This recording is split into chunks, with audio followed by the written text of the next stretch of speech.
So, good evening, everyone. I know it's been around a week, I guess, since I've updated you guys. Little change of scenery today. Decided to sit in the sitting area in my bedroom. A little fanciness. Still my work scrubs, obviously. So, just wanted to let you guys know what was going on. Let's see. There's been like a lot.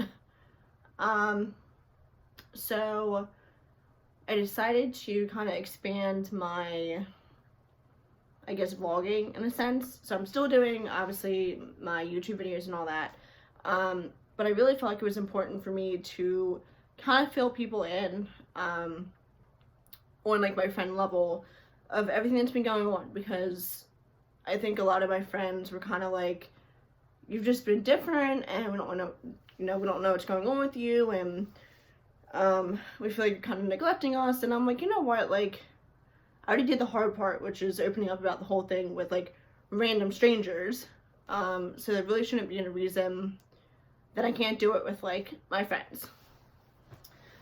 So I wound up making a page on Facebook, and I gave my nickname of Christina the Wifey, but it's Christina the, and then IVF, wow, dyslexic today, EY. So it's kind of like a pun on words or whatever, but it was cute, and my mom kind of mentioned it to me one day, and I was like, I'll go with that. So if you're on Facebook, you can follow me there as well. I kind of do better with that because I've been doing it for like a million years, it feels like. So you can get to my YouTube from Facebook now, so it made it a little bit easier. Anyways, so as you guys know, I had my transfer on August 4th, and the 2-week wait was like the worst, just because there's like a million things going through my head. It's like, did it work? Is it going to hold? Whatever. So I stayed strong, and I did not test for 7 days. I think it was the 8th day that I wound up breaking down and testing, and I was like, crap, I shouldn't have done that, because it was negative. So transfer was the 4th. Yeah, the 2-week wait. So my official beta, which is the blood test, of course, was this past Friday, which was the 16th. So I think the hardest part was like, I kind of already knew what to expect, but like getting that concrete answer, if it didn't work, sucked. And unfortunately, I got the news when I was at work still. So my whole like demeanor just went complete like blah. And it may sound stupid, but it's like, even if you know kind of what to expect, like hearing it from the official people, like, I'm sorry, but like there's no saving this, like really puts it into perspective. So that was on Friday.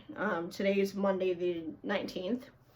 So I kind of had all weekend to like talk to my husband and see how he felt about everything. And obviously it's hard, like this whole journey is not an easy process, and there's a lot of emotions with it. Like, people that think this is just like foolproof or whatever, like, you were so wrong. It's not even funny, because yeah, it's a science, but science isn't 100%. Obviously, everybody would be doing this, and that's not what's going on. So the reason, I think I told you before, the reason I chose IVF is because it was 60% versus 20%. So obviously, like, I'm gonna go with the higher probability. And just based on our situation, it was a little bit easier to do it. And I know you're like, IVF, it's not easy. No, I'm not saying it's easy, but I'm a numbers person, so I'm gonna go with the higher number. So to get back on track, we got the official news on Friday. We had the whole weekend to kind of process things, and I kept going back and forth. I'm like, am I ready to jump right back in? And I am the type of person, like, even when I was little, like, I absolutely hate losing. And I know, like, it's not a win-lose situation, but I just expect so much out of me that when I feel like my body failed me, I'm like, no, like, I have to prove you wrong. Like, I can do this. And it's like, I'm just that person. Like, I keep pushing and pushing and pushing until I know that I've done everything imaginable to make this happen. And for us, having a child is like one of the biggest things we've talked about during our whole relationship. You know, like, literally on our first date, he brought it up, which I think is hilarious, because I'm like, what guy wants to talk about kids on the first date? But he was already wanting to have more children. And, you know, like I mentioned, I have 4 stepkids, but they're all adults now. You know what I mean? Like, they're all grown. I didn't get to go through that whole baby stage and all that. And I'm just a nurturing, caring person, and I want to have a baby. So we're going to keep trying until literally everything is just, we've tried everything. I'm trying not to get emotional because I really haven't, like, heard myself talk about this. So anyway, I have 2 more that are frozen. So what we decided together, of course, is that I'm just gonna jump right in. Both feet, just gonna jump in the deep end and, you know, just go for it, because why not? Why not? I mean, we've been trying for 2 years, so we just both feel like it's the thing to do. And yes, like, some people want to take breaks and they want to, you know, have time to process things. And honestly, I feel like it just depends on where you were during your journey. Obviously, mine was not, it's upsetting, of course, but it's not as detrimental if, like, I would have had a positive and lost, because that has happened, and that really messed with my head. And I can't believe I just said that, because nobody really knows about that, but, so that's why it's even more important to me, because I have had a loss, and, that almost killed me. I mean, I was in such a dark place that I can understand that. I can 100% understand the people that have had that situation, and I feel for you so badly. But you have to remember, like, we are so damn strong. Like, literally, nothing that women do is, like, for the weak. I mean, everything from, like, I don't even know. I mean, I can't even put it into words. That's how intense and, like, dominating women are. So, yeah, I'm all about the girl power and pushing yourself to do what you want to do in your life. And we just decided that we were going to try again. And I think this time I really want to, I mean, I didn't do anything wrong. Like, I did everything by the book, but I didn't really start, like, with a really healthy food until I started my stems. So I think this go around, just to cover all the bases, I really want to start, like, at the very, very beginning of changing my diet, eating more of the fertility foods and all that.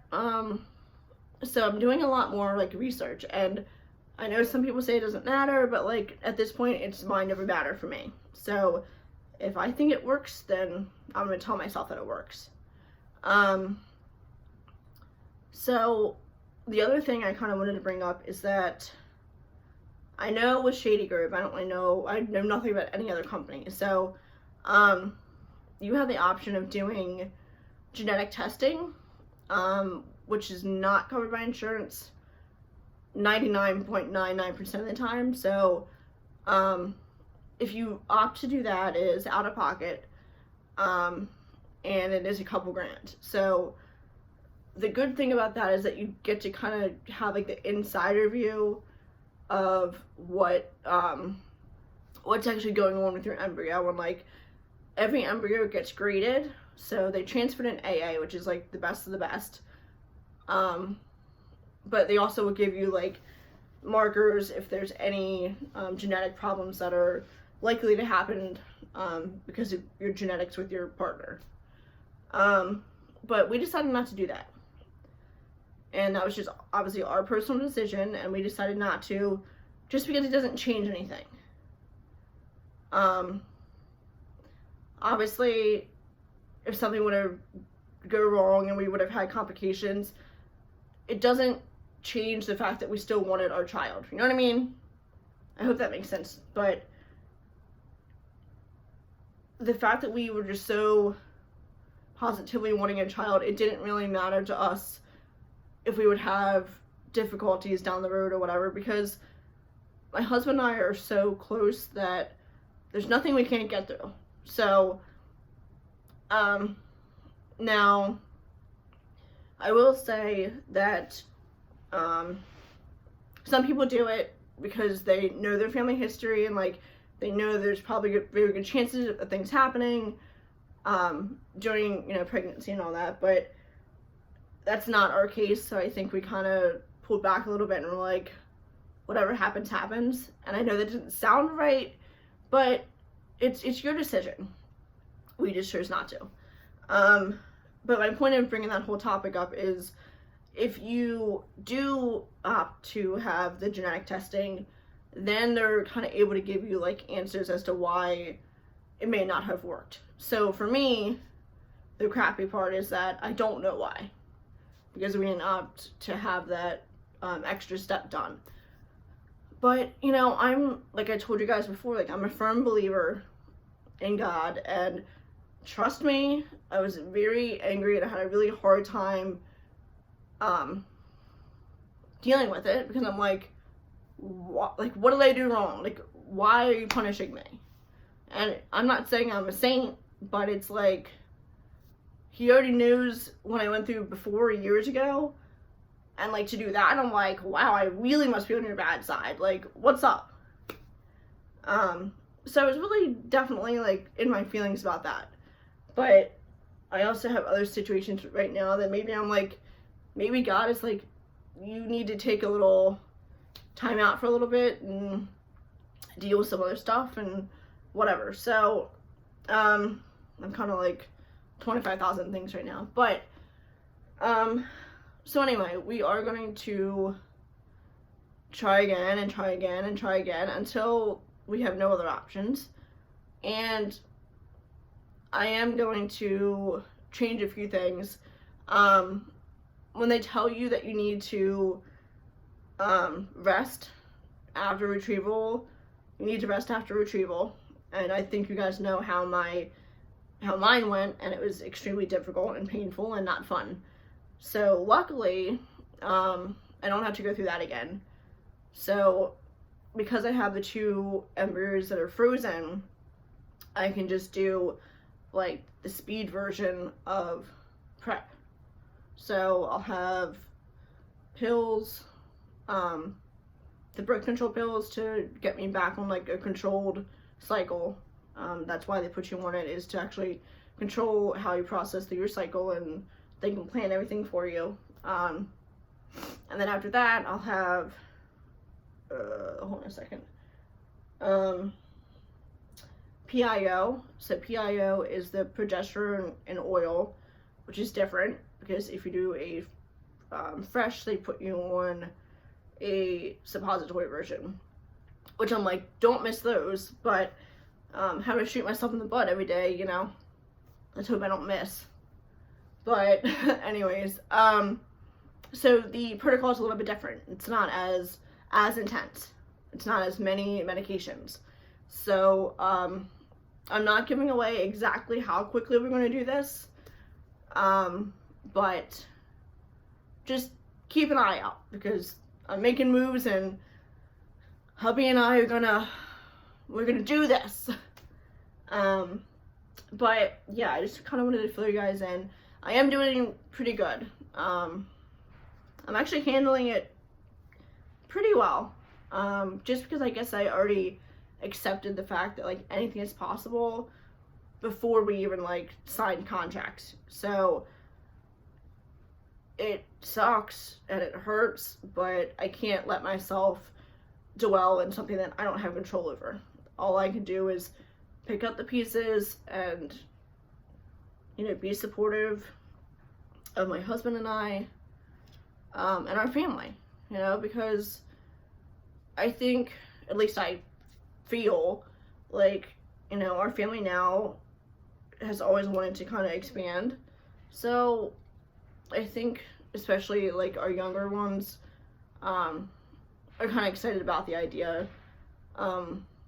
We haven't told them because it's complicated, you know what I mean? Like, even though they're adults, you know, they're still young. They're young adults, and this is a lot to take on, and I'm only 31, and I'm like, it's a lot to take on. So we have chosen not to like officially tell them until it's like concrete and I'm in the clear, for obvious reasons. It's just different when you have boys, you know?